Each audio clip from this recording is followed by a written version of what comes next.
Boa noite a todos, boa noite aos nossos amigos internautas. O nosso estudo hoje é no livro Evangelho segundo o Espiritismo, no capítulo 11, páginas 109 e 111, itens de 1 a 4.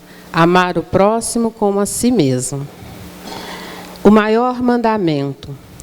Os fariseus, tendo sabido que ele tinha feito calar a boca aos dos seus, reuniram-se, e um deles, que era doutor da lei, veio-lhe fazer esta pergunta para o tentar: Mestre, qual é o maior mandamento da lei? Jesus lhes respondeu: Amareis o Senhor vosso Deus de todo o vosso coração, de toda a vossa alma e de todo o vosso espírito. É o maior e o primeiro mandamento. E eis o segundo, que é semelhante àquele: amareis vosso próximo como a vós mesmos. Toda a lei e os profetas estão contidos nesses dois mandamentos. São Mateus. Fazei aos homens tudo o que quereis que eles vos façam, porque é a lei e os profetas. Tratai todos os homens da mesma forma que querereis que eles vos tratassem. São Lucas. O reino dos céus é comparado a um rei que quis tomar conta aos seus servidores. E tendo começado a fazê-lo, se lhes apresentou um deles que lhes devia 10.000 talentos. Mas como ele não tinha os meios de lhes restituir, seu senhor recomendou que o vendessem a ele, sua mulher e seus filhos, e tudo que ele tinha para satisfazer a sua dívida. O servidor, lançando-lhes aos pés, suplicou-lhe, dizendo: Senhor, tende um pouco de paciência, e eu lhes restituirei o total. Então o senhor desse servidor, tocado de compaixão, o deixou ir e remiu-lhe a dívida.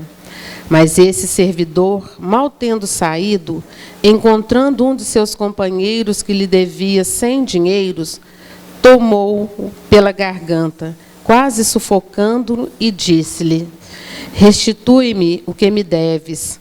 E seu companheiro, lançando-lhe-os aos pés, suplicou-lhe, dizendo: Tende um pouco de paciência, e eu vos restituirei o total.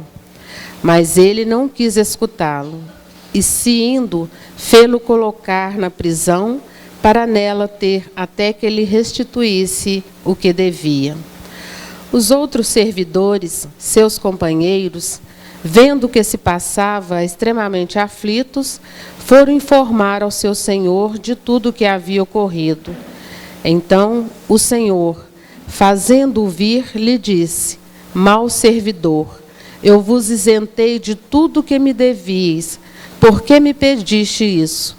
Não seria preciso, pois, que tivesses piedade do vosso companheiro, como tive piedade de vós? E o Senhor, encolerizado, o entregou às mãos dos carrascos, até que pagasse tudo o que lhe devia. É assim que meu Pai, que está no céu, vos tratará, se cada um não perdoar do fundo do coração ao seu irmão as faltas que lhes tiverem cometido. São Mateus. Amar o próximo como a si mesmo, fazer para os outros o que quererias que os outros fizessem por nós, é a mais completa expressão da caridade, porque resume todos os deveres para com o próximo.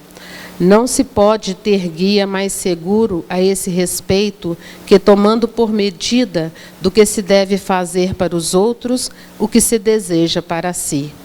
Com qual direito se exigiria dos semelhantes mais de bons procedimentos, de indulgência, de benevolência e de devotamento do que se tem para com eles? A prática dessas máximas tende à destruição do egoísmo, quando os homens as tomarem por normas de sua conduta e por base de suas instituições, compreenderão a verdadeira fraternidade e farão reinar entre eles a paz e a justiça. Não haverá mais nem ódios, nem disenções. mas união, concórdia e benevolência mútua. Muito bem, meus queridos e minhas queridas, uma boa noite a todos e a todas. É uma alegria muito grande, um prazer enorme nós estarmos aqui hoje, recebendo cada um de vocês essa casa abençoada de paz e luz, principalmente nesse dia de hoje, que é o dia que estudamos o Evangelho segundo o Espiritismo. Aqueles que estão vindo à casa pela primeira vez, sejam aqui muito bem-vindos, é um prazer recebê-los aqui. Aos nossos demais companheiros que sempre estão aqui, é um prazer revê-los sempre nesta casa. Também é importante, eu gostaria de cumprimentar os nossos amigos internautas agora, que podem estar também nos assistindo nesse estudo, que é mais um grande ganho para essa causa, que é a causa do Cristo.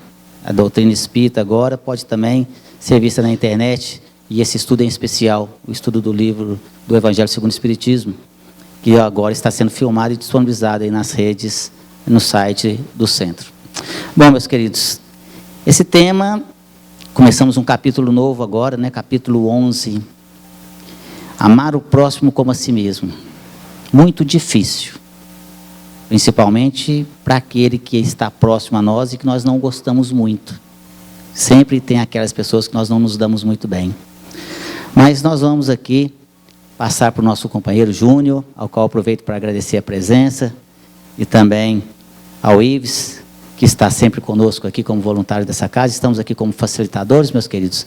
Para aqueles que ainda não sabem, vocês podem fazer suas perguntas. Os nossos amigos facilitadores estão aí, voluntários nas laterais com as pranchetas, podem escrever a sua pergunta, a sua dúvida, que nós tentaremos aqui responder. Nosso companheiro Júnior vai fazer uma breve explanação do texto lido, e depois a palavra está franqueada para que vocês possam estar aqui fazendo suas perguntas por escrito. Já tem algumas perguntas aqui que o pessoal já fez durante a semana, e nós vamos tentar responder a todas elas. No mais, eu desejo um excelente estudo para todos nós. Boa noite a todos. É uma felicidade muito grande, mais uma vez, estarmos aqui reunidos, a fim de estudarmos, trocarmos um pouquinho de informações, reflexões acerca dessa temática, desse novo capítulo que iniciamos hoje. Como bem dito, capítulo 11, amar ao próximo como a si mesmo. Essa mensagem de hoje, é necessário a gente fazer um preâmbulo para que possamos analisar a contemporaneidade daquela situação, daquele diálogo em que Jesus é interpelado pelos fariseus e pelos saduceus. É importante falarmos um pouquinho desse cenário que Jesus se encontra, para verificarmos com tenacidade o quanto importante é amar o próximo como a si mesmo. Os saduceus é uma seita oriundo de Sadoc, criada aproximadamente 240 anos antes de Cristo. Os saduceus, eles não acreditavam na imortalidade da alma. Os saduceus, eles eram opositores, acima de tudo, dos fariseus. Sobretudo, os saduceus, eles acreditavam ainda num Deus. Mas, contudo, o sentido para os saduceus ficava limitado aos desejos temporais, aos princípios que elencavam sentimentos durante tão somente a vida. Por um outro lado, nós temos os fariseus. Os fariseus já acreditavam na imortalidade da alma, já acreditavam na ressurreição dos mortos. Contudo, os fariseus tinham também eram considerados doutores da lei, porque conheciam muito das escritas. Então estava Jesus nesse cenário de rivalidade. Os fariseus e os saduceus eram como se duas torcidas Boca Júnior e River Plate, para não dizer Atlético e Cruzeiro, estivessem no mesmo ambiente. Imaginam. Então, era uma rivalidade ideológica, política, religiosa, proveniente da religião, propriamente dito. Então, esse doutor da lei chega até Jesus e pergunta qual é o maior dos mandamentos. E Jesus vai responder: amareis o Senhor vosso Deus de todo o vosso coração, de toda a vossa alma e de todo o vosso espírito. Eis o primeiro mandamento. E o segundo: amareis o vosso próximo como a vós mesmos. Ponto. Então vamos esquecer agora. E vamos passar para Lucas. Lá em Lucas, quando Jesus vai começar a falar da parábola do bom samaritano. Um doutor, ei que levanta, vai até Jesus. Doutor, lembra-se, fariseu. Um fariseu, doutor conhecido da lei, vai até Jesus e pergunta: mestre, que hei de fazer para alcançar a vida eterna?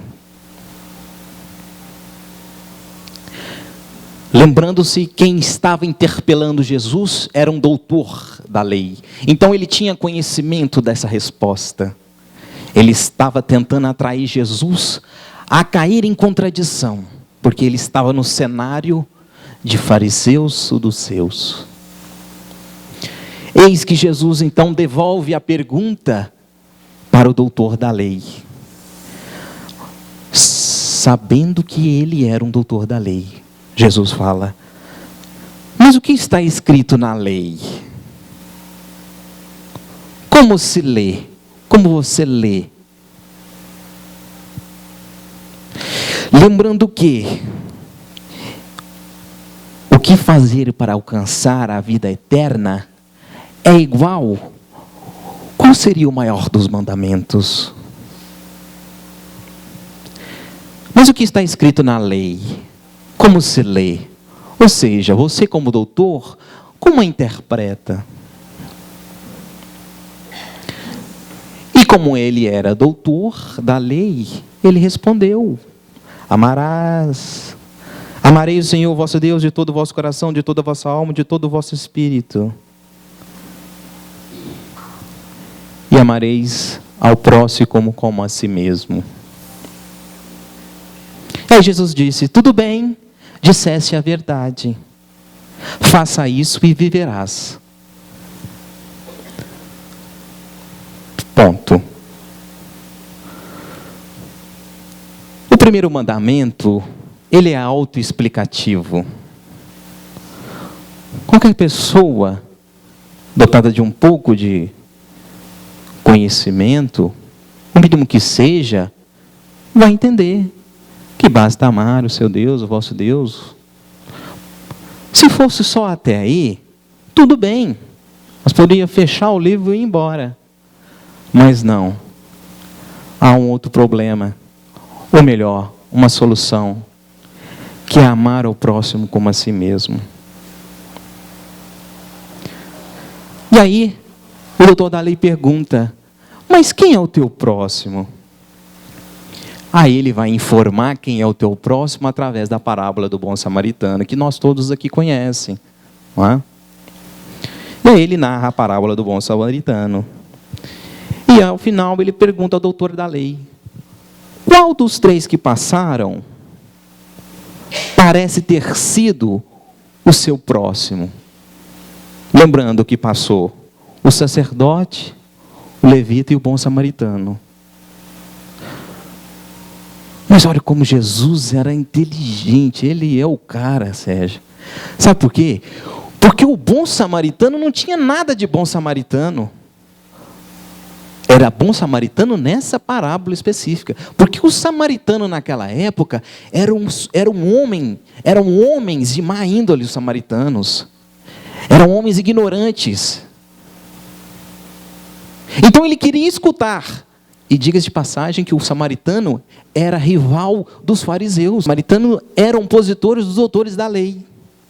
Então Jesus queria escutar da boca do doutor da lei que o teu próximo era o teu inimigo.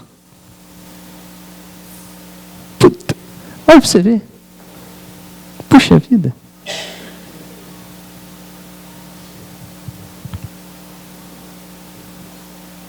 E aí, pergunto, será que Jesus estava dando uma dica para nós? Que amar o nosso próprio é amar o nosso inimigo?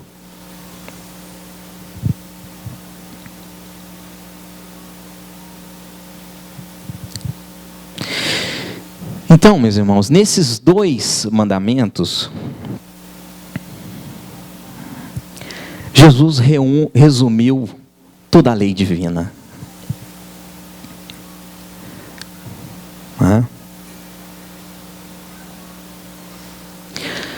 E colocou como meta, nós, homens, espíritos, alcançá-la aqui nesse planeta Terra.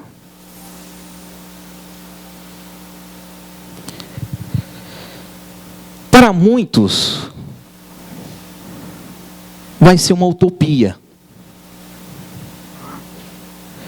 Mas é algo que vai acontecer.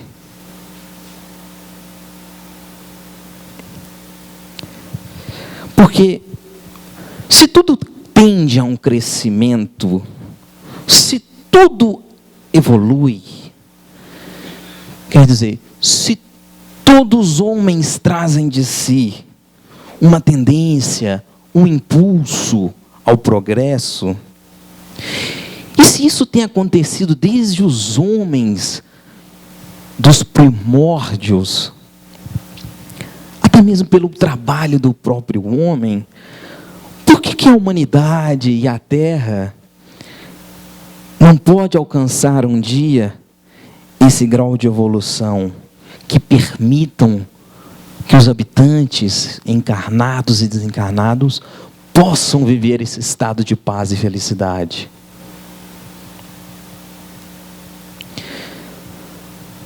Os obstáculos de hoje serão vencidos. Como muitos, diga-se de passagem, já foram. E toda vez que a gente conclui um obstáculo, não sei se vocês já perceberam, a vida começa a ser vivida de forma mais prazerosa. Em todos os seus sentidos. Por isso que nós, homens, sejam encarnados ou desencarnados, devemos cuidar de forma mais precisa, com mais atenção, do nosso progresso espiritual, no sentido de satisfazer as necessidades daquele espírito de paz, daquele espírito de felicidade. Tanto que possamos sim obter os ganhos materiais, que devem ser buscados, usufruídos, mas sobretudo sem causar males e sem influir a lei, naquele sentido de respeitar os direitos alheios, sem incomodar o terceiro, o outro.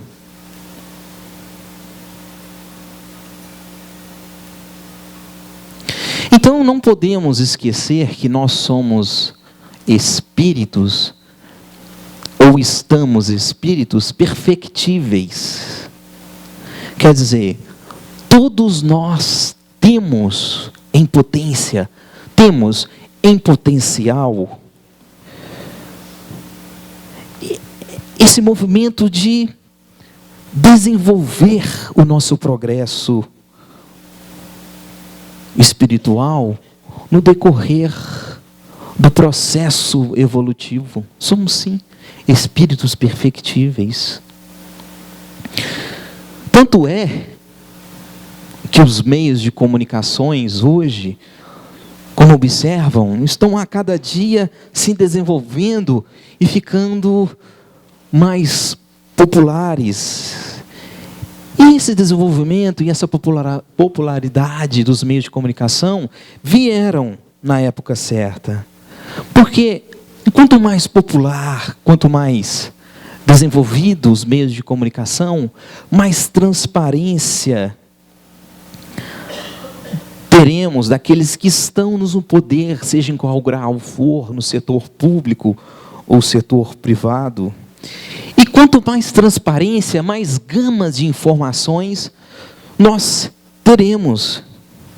E isso pode causar dificuldade naquele que se quer beneficiar ilicitamente.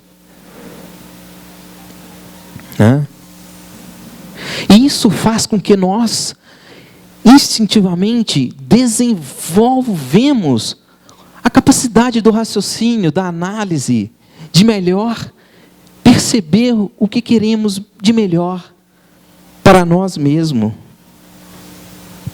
E o que isso tem a ver?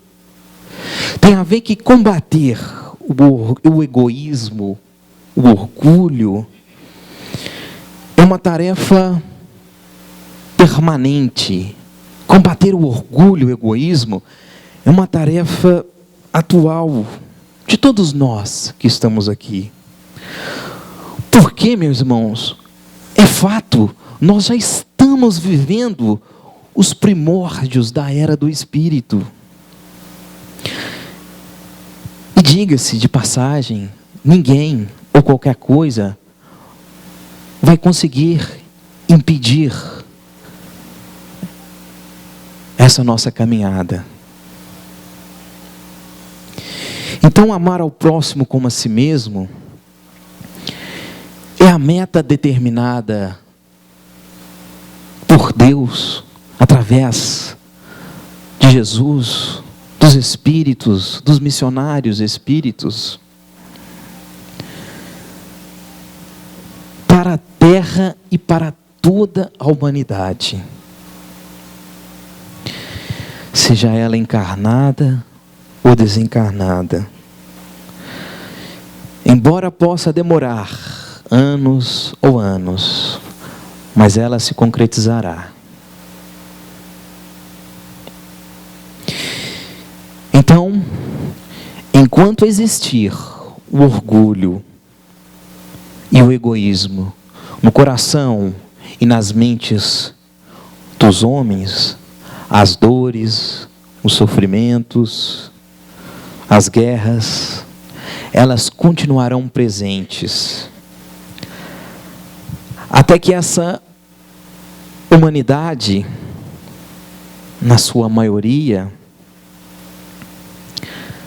escolha para si mesmo impedir que a própria humanidade faça ou deixe de fazer aquilo que gostaria que não lhe fosse feito.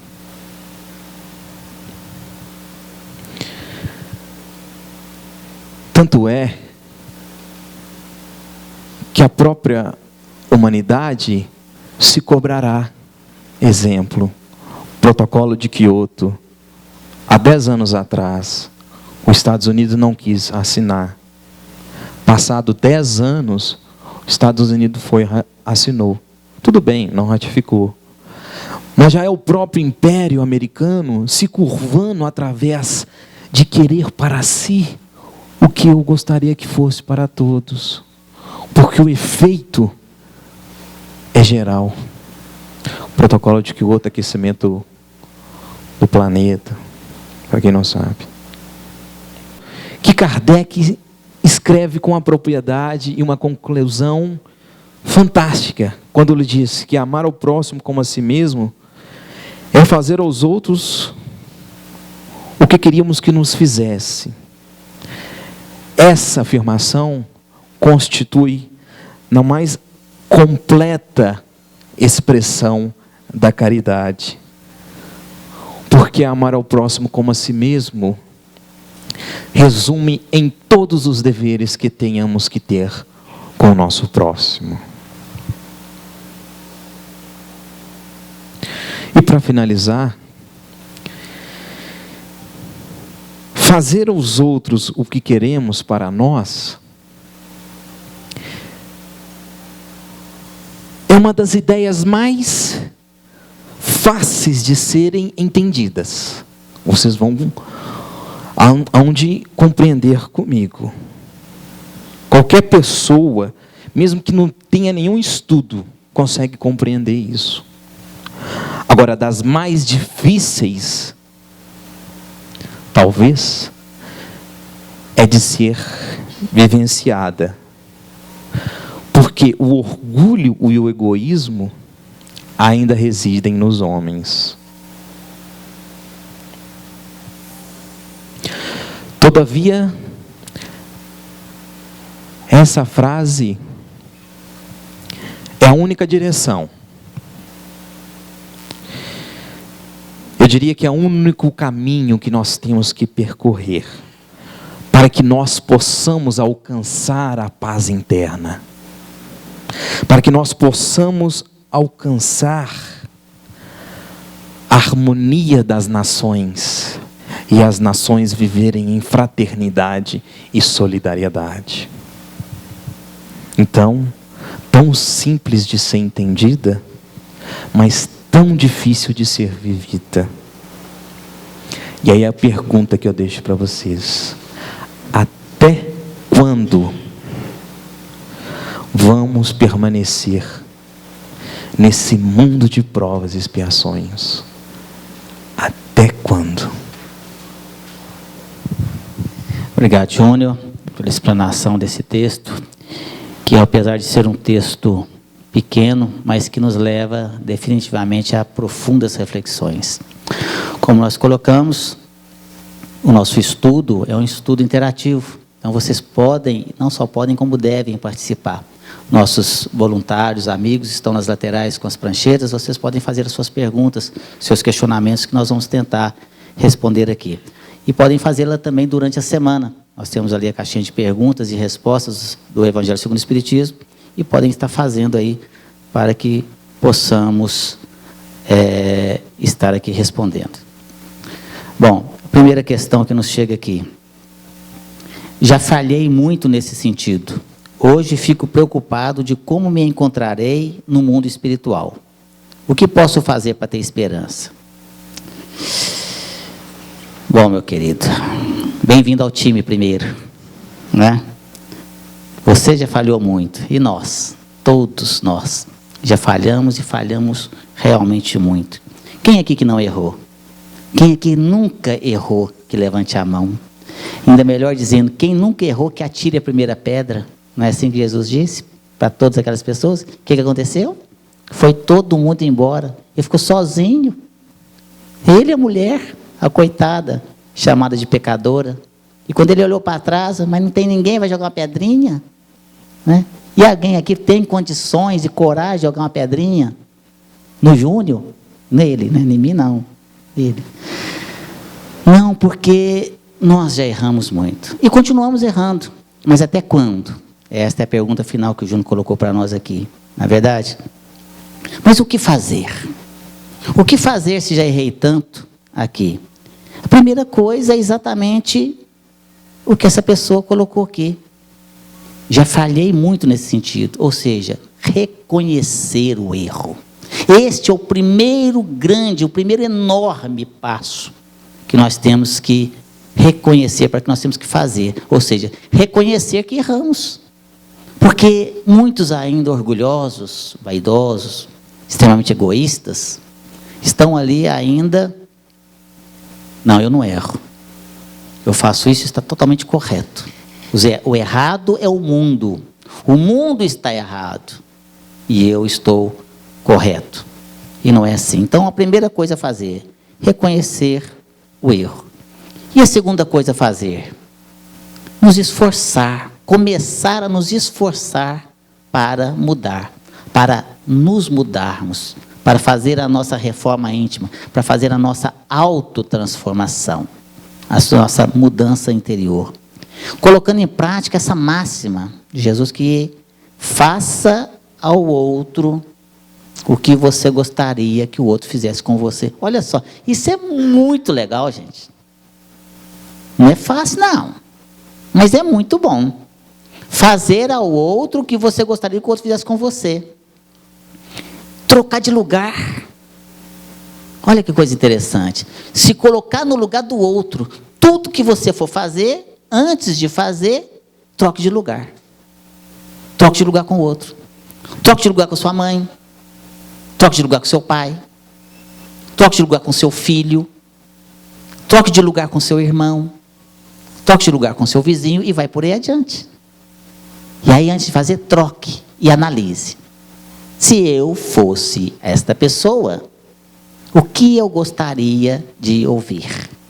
Se eu fosse esta pessoa, o que eu gostaria que fizessem comigo? Se eu fosse esta pessoa, como eu gostaria de ser tratado? Como eu gostaria de ser atendido? Como eu gostaria de ser acolhido? Olha só que coisa interessante. E aí, eu pergunto aqui também a vocês, meus queridos. O que é que nós aqui estamos fazendo com os nossos próximos?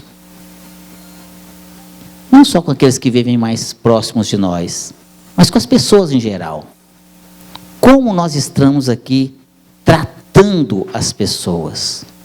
Como a gente trata todas as pessoas? Como nós estamos agindo dentro do nosso lar? Como nós estamos agindo com os nossos semelhantes dentro do nosso próprio lar? Com os nossos pais, com os nossos irmãos, com os nossos filhos, com a nossa esposa, com o nosso marido. Será que nós estamos tendo a paciência necessária, a tolerância ali, a resignação com aqueles que às vezes não nos tratam como nós gostaríamos de ser tratados, ou como nós esperávamos que eles pelo menos nos tratassem ali? Como nós estamos agindo ali com essas pessoas? Porque nós já temos o conhecimento, meus queridos. Pelo menos nós aqui, num Grande Jamelão, nós já temos aqui o conhecimento suficiente, não o bastante, porque bastante a gente nunca vai ter. Mas já temos o suficiente dessa doutrina abençoada, maravilhosa e consoladora, do porquê de estarmos reencarnados no seio da nossa família. Por que eu estou filho? Por que eu estou pai? Por que eu estou marido? Por que eu estou esposa? Por que eu estou irmão? Tudo tem uma explicação. Nós não descemos de paraquedas no seio da nossa família, não. Tudo tem uma razão de ser. Tudo tem um motivo ali. O porquê de estarmos reencarnados no seio da nossa família. E na sua grande maioria, é para reconciliação. Para nos reconciliarmos com aqueles que vivemos no passado. E uns também para ajudar uns aos outros a vencer as suas mazelas, as suas iniquidades, ou seja, os nossos defeitos. Mas em especial, é exatamente com aquele a quem a gente não se dá muito bem, aquele que às vezes não nos trata muito bem. Então observe, ali tem história, e não é de agora não, é de muito, mas é muito tempo atrás. Séculos, milênios até. E aí vai ver essa história lá no passado. Nem queiram saber.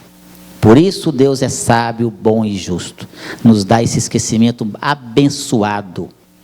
Porque como que eu vou chegar e olhar para aquele meu filho e ver que ele foi um assassino cruel contra mim, que acabou com a minha vida no passado, que me roubou e fez tantas coisas ruins? Como é que eu vou conseguir amá-lo? Olha só, imagina você olhar para sua esposa, para o seu marido hoje, e tudo vindo à tona, como ele te traía no passado, como ela te traía, como ele fez todas aquelas situações ali, para que você pudesse ser morto, envenenado. E hoje estão de novo tentando a reconciliação. Como é que consegue? Nós estamos juntos de novo, né? Mas você lembra? Dureza, hein, velho? Você era ruim, hein, filho? Né? Como que a gente vai amar? Por isso que a gente não lembra do passado, meus queridos. E as pessoas ficam doidas, querendo saber o que fez no passado. Chega aqui nessa casa abençoada, fala assim: ah, eu precisava de saber o que eu fui no passado, para mim poder ter resposta por que eu estou sofrendo tanto. Eu vou assim: você foi raça ruim. Que isso? Ah, você quer saber o que? Você foi raça ruim, igual eu. Só que eu era pior do que você. Claro que fomos raça ruim. Olha a história da humanidade. Olha a nossa história do nosso planeta. Não é muito tempo atrás, não. 200 anos atrás. O que a gente fazia 200 anos atrás? Você amarrava o coitado no poste e descia ali o chicote nele. Não era assim que a gente fazia? Com os coitados dos escravos, nossos irmãos. Era assim que a gente fazia. Olha, não é esses dias mesmos. Como diz no linguajar mineiro, né? Estrudia mesmo, fazia isso aí. Era assim que era. E como que eu vou querer saber o que eu fui? Não quero. Eu quero saber o que sou. O que eu quero fazer de agora para frente. É isso que nós temos que fazer, meus queridos. E nós temos que fazer essa reflexão. Como é que nós estamos lidando aqui com essas pessoas no nosso dia a dia? Será que nós estamos sendo pessoas, não só com os nossos familiares, com a sociedade, com o todo, com a humanidade? Somos todos irmãos, estamos todos ligados aqui. E nós estamos aqui, somos realmente cidadãos? Somos pessoas educadas? Somos pessoas gentis? Como nós estamos tratando as pessoas num contexto geral? Façamos um teste. Se você estiver no lugar e chegar uma senhora idosa ou um senhor idoso e não tiver lugar para sentar, você cede o seu lugar para essa pessoa espontaneamente? Você está ligado? Ou precisa de alguém dar um cutucão em você? Oi, ó. Hã? Você está ligado nisso aí? Se sim, ótimo. Já deu um grande passo aqui, né? No trânsito, você respeita o pedestre? Lembre-se, tem um negócio na propaganda, né? Lembre-se, no trânsito todos somos pedestres. Somos. Você vive dentro do seu carro? Você mora dentro do seu carro? Hã? Você trabalha dentro do seu carro ali, noite de 24 horas por dia dentro do seu carro? Não, você é pedestre também. Primeiro você é pedestre. Depois você é motorista. E como estamos tratando os pedestres? Estamos fazendo ao pedestre o que nós gostaríamos ali, que fosse nós, que estivéssemos ali no lugar? Será que nós damos passagem para outro veículo? E às vezes aquela pessoa está ali na nossa cola, encostada na nossa traseira, você diz: que aborrecimento, né? Está doido, passa por cima. Gente, você não sabe o que está acontecendo naquele carro. Será que ele está indo correndo para levar alguém para o hospital? Será que ele recebeu notícia terrível de que alguém está precisando da ajuda dele? Pode ser também que seja um inconsequente, não importa. Será que nós nos encostamos e deixamos o outro passar? Ou a gente fica fazendo birrinha? Não, agora eu quero ver se você vai passar. Agora você não passa mesmo. E o caboclo está lá e pisca farol na sua traseira e buzina. E você passa por cima. Hã? Quero ver. E você dificulta a passagem do outro. Cadê a gentileza? E aí depois que não tem jeito, que se ele passa, ele fala assim: viu? Passou, mas custou. Né? E às vezes está indo para o hospital. Vai ver que a mulher dele está lá ganhando menino, assim, vem correndo bem. Ah, já pensaram nisso? Antes de fazer birrinha na frente do carro? Não é verdade? Será que a gente deixa o outro coitado que está saindo da garagem ali numa rua movimentada sair? E aquele trânsito infernal, aquele trânsito umbralino, né? E aquele monte de gente, aí o caboclo está lá na garagem olhando para você assim, os olhos arregalados, até gotejando lágrimas. Pelo amor de Deus, me deixa eu passar. Deixa eu sair da garagem, tem meia hora que eu estou aqui, 6 horas da tarde, eu tenho faculdade, tenho que pegar meu menino. E aí você passa, e aí o trânsito para, e você para na frente da garagem dele. Mas não olha para ele não, você olha para o outro lado. Por que não para um pouquinho antes e... para passar, será que a gente faz isso? E se fosse você saindo da garagem? O que você gostaria que o outro fizesse com você? Eu me lembrei disso aqui, porque aonde eu trabalhava antes, agora eu estou no Paraíso. Antes eu estava no Umbral. E eu mudei para a minha sede. Agora eu estou, nossa, agora tem garagem própria, chega lá, pega o elevador, é bom demais. Mas antes, gente, vocês não acreditam não. Para mim sair de lá para vir aqui para o centro, e eu venho aqui todos os dias. E eu saía às 6 horas. E 6 horas, para quem aqui é de Divinópolis, os internautas não vão saber o que é isso não, mas aos divinopolitanos aqui, Getúlio Vargas com Rua Goiás, 6 horas. Aquilo não é umbral não, gente. Umbral é céu, perto daquilo ali. Ou inferno, viu? E eu chegava ali, e aí passava aquele monte de carro. Aí o sinal fechava e parava todo mundo na minha frente. Eu ficava, aí eu chamava tudo quanto é espírito. Meus amigos espirituais, eu preciso de ir para o centro. O pessoal está me esperando lá para me atender, eles todos. E aí quando um bom cidadão, uma boa alma, gentil, parava e falava assim, pode sair. Coitado desse cara. Os caras de trás falavam tudo. Xingava a mãe, a pai, a tia, o cachorro dele, né? Tudo. Até o passarinho dele ia embora. Eu saía, eu olhava para ele e fazia uma prece por ele. Obrigado, meu amigo, que Jesus te abençoa e te proteja na estrada. Olha só. E aí, aqueles outros, né? Imagina outra pessoa, o que você acha que as vibrações daquela pessoa que para bem na sua frente, ali, de maldade às vezes, em nome da passagem, você acha que você vai assim, obrigado, amigão, você ter parado bem na minha frente, em nome da passagem, o que você vai emanar para ele? Só energia ruim, porque esse cara safado, tomara que você fura pneu, não é? Assim que as pessoas vão falar, energias negativas, emanadas para nós. Quantos de nós hoje falou bom dia, boa tarde, boa noite? Cumprimentando as pessoas no trabalho, na rua. Tem gente que acha que eu sou doido, sabe, meus queridos? Eu cumprimento todo mundo.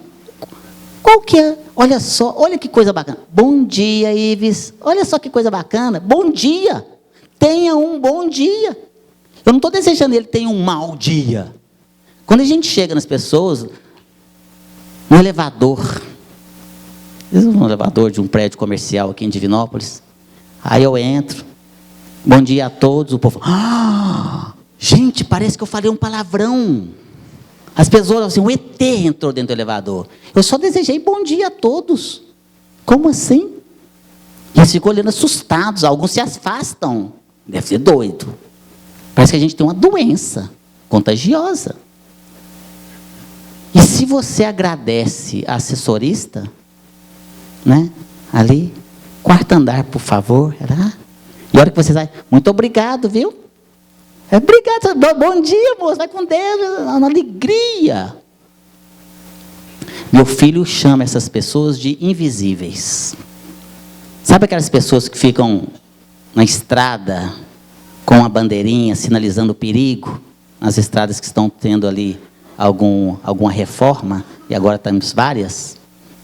Você passa, o caboclo fica lá, com a bandeirinha lá. Você passa, você nem vê, nem a bandeira, às vezes. Quanto mais a pessoa, ali tem um ser humano.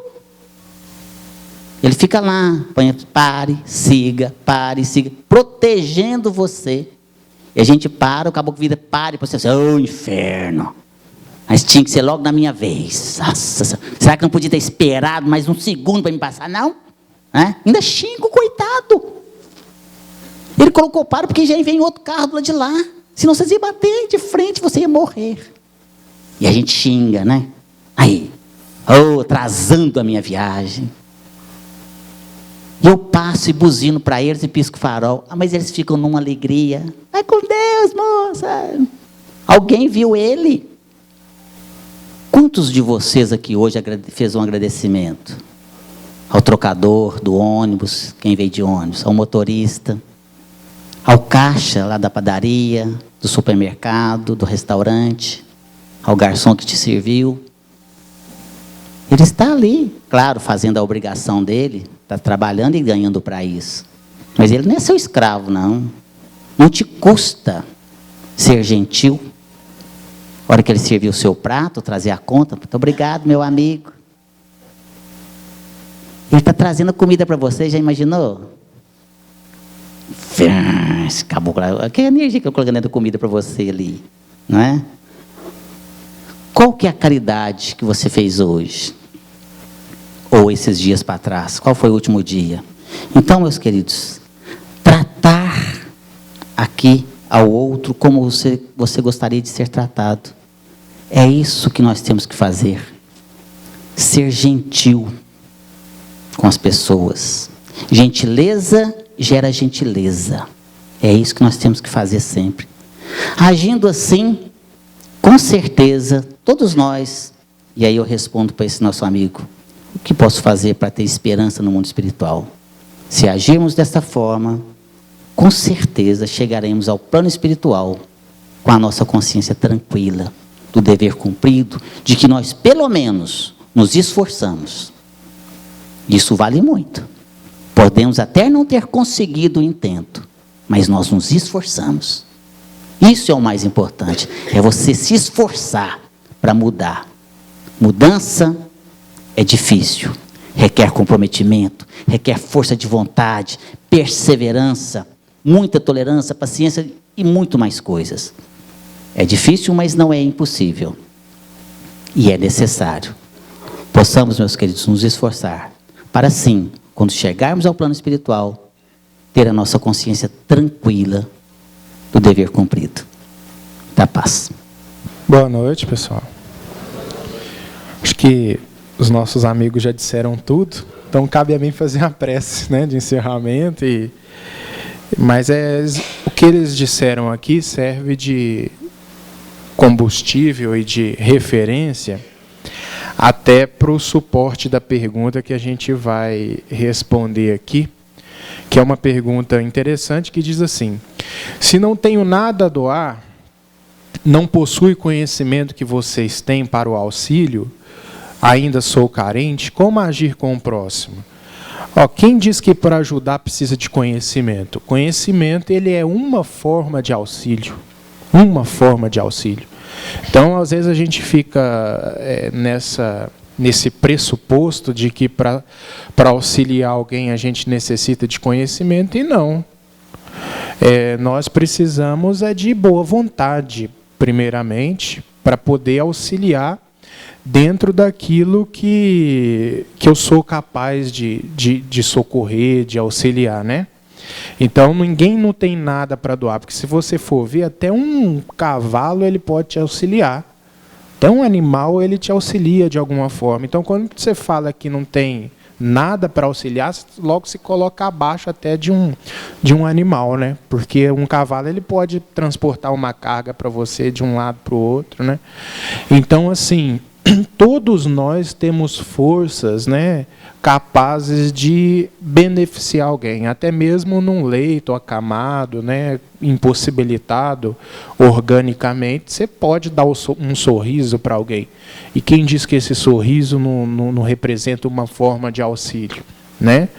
O conhecimento ele serve sim para a gente ajudar, mas ele não é determinante para que a gente possa atender às necessidades do próximo. Até mesmo numa casa espírita, quando alguém chega pedindo um atendimento fraterno, na verdade, ele não está querendo que você despeje muito conhecimento sobre ele, não. Está querendo conversa, está querendo calor humano, né? Então, quando a gente percebe isso, a gente é capaz de auxiliar melhor. É claro que isso não isenta nós todos, né, na responsabilidade que todos temos de buscar qualificação através da busca do conhecimento, através da busca do entendimento. Mas se nós não formos fazendo um exercício dentro daquilo que a gente já dispõe em benefício de alguém, é melhor parar por aí. Porque quanto mais for dado, mais será cobrado. Então, se dentro daquilo que você tem, você não está fazendo nada, então, por favor, não busque mais. Não busque mais. Porque se você tem algo, e com aquilo que você tem, você não está fazendo nada, para que você vai buscar mais? Para se comprometer?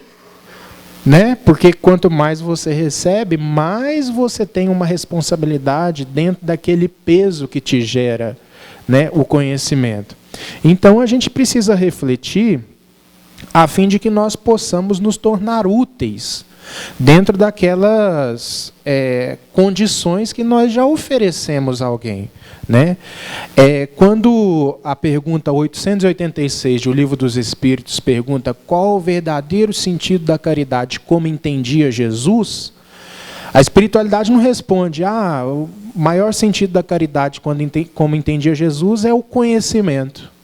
Não, eles respondem benevolência para com todos, indulgência para com as imperfeições alheias e perdão das ofensas. Quem não é capaz disso? Né? Então, assim, todos nós somos capazes de cumprir com essas determinações que a caridade nos exige, né? Que é o calor humano, que é o contato pessoal com a pessoa, né? Que é o dar ouvidos, né? Que é o escutar alguém. Só de você escutar alguém, você já ajuda, porque às vezes a pessoa está carente, está querendo, vamos dizer assim, desabafar, e você empresta o ouvido ali e a pessoa já sai melhor. Atendimento fraterno, em grande medida, se trata disso. Porque no atendimento fraterno, quando você vai despejando informação, aquilo ali vai se perdendo. Porque às vezes a pessoa ela não está querendo muito aquilo. Aquilo não é o momento ideal para você despejar um monte de coisa. A pessoa chega com uma angústia, chega lá na pergunta tal do Livro dos Espíritos, isso. No capítulo 11 do Evangelho segundo o Espiritismo, isso. Poxa, não vai atingir a sua finalidade. O acolhimento primeiro, ele é o que vai bastar, pelo menos naqueles primeiros encontros, para que depois sim possa haver o esclarecimento. Né? Eu já tive uma experiência que ocorreu comigo em uma outra casa espírita, alguns anos atrás. Tem mais de 8 anos isso. A gente coordenava o estudo do ESD, né, que é o estudo sistematizado da doutrina espírita, e aí a gente já tinha encerrado o estudo, e chegou uma senhora de aproximadamente, uma mulher, né, de aproximadamente 42 a 45 anos de idade, entrou no centro espírita em prantos, acompanhada lá por uma pessoa. E aí essa pessoa que estava acompanhando ela, não sei se era irmão, o que era, falou assim, ela está precisando conversar com alguém. E eu já estava sozinho ali no centro espírita, estava pronto para fechar a porta e para ir embora, né?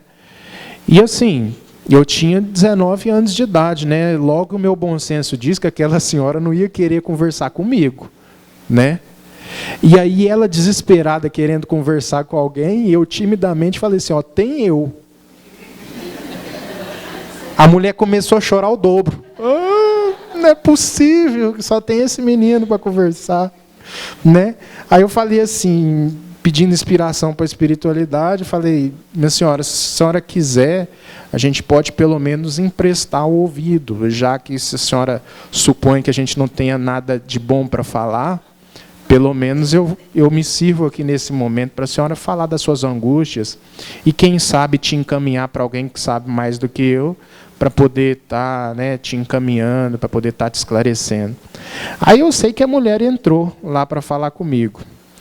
E aí eu pedindo a todos os santos, né, inspiração para poder auxiliá-la da melhor forma possível. E eu sei que essa senhora saiu livre das lágrimas das quais ela entrou. E para mim aquilo já foi um ganho. E depois essa senhora retornou várias vezes no centro espírita, né? E já com um semblante aberto, com um sorriso no rosto. E assim, eu fiquei tão feliz, porque eu fiz tão pouco a nível de conhecimento, né? O que eu mais coloquei ali foi a minha boa vontade. Foi o meu sentimento aberto para que eu pudesse, de certa forma, nem que energeticamente falando, estar acolhendo aquela pessoa. né? E o fruto, ele foi certo, ele aconteceu, ele veio, ele apareceu. Então, assim, foi conhecimento que eu precisei para fazer isso? Não, isso daí foi uma disposição para o bem. Quando a gente desenvolve uma disposição para o bem, as nossas forças, elas se multiplicam. Elas se multiplicam, porque a espiritualidade passa a ver em nós referência. Então, se tem alguém com dificuldade, a espiritualidade fala assim, encaminha para aquela pessoa que é referência. E muitas vezes a pessoa é totalmente, né, revestida de conhecimento, mas ela não tem a referência da espiritualidade. A espiritualidade não aponta aquela pessoa, porque ela é uma pessoa que não sabe lidar muito bem com conhecimento, porque aquele conhecimento ainda não atingiu o coração. O grande objetivo da doutrina espírita é que o que está aqui desça para cá. Ó. Sabe? Quando desce, aí sim a gente começa a ser aquela candeia que Jesus ele se refere, né? A fim de que a gente possa auxiliar. Vós sois a luz do mundo, né? Vós sois a candeia. Não se coloque, né? Não se coloca uma vela, né, embaixo do alqueire, mas no velador. Essa luz que a gente pode acender é a luz do sentimento, porque conhecimento a gente já tem. A gente já sabe o que é certo e o que é errado, né? Agora, por que a gente continua errando? Por causa que o nosso sentimento ele ainda não é tão desenvolvido quanto a nossa capacidade intelectual. Então, é ali que é o nosso ponto central de trabalho, né? O tempo já esgotou. Mas é mais ou menos por aí, tá? Então, eu espero que isso tenha esclarecido um pouco.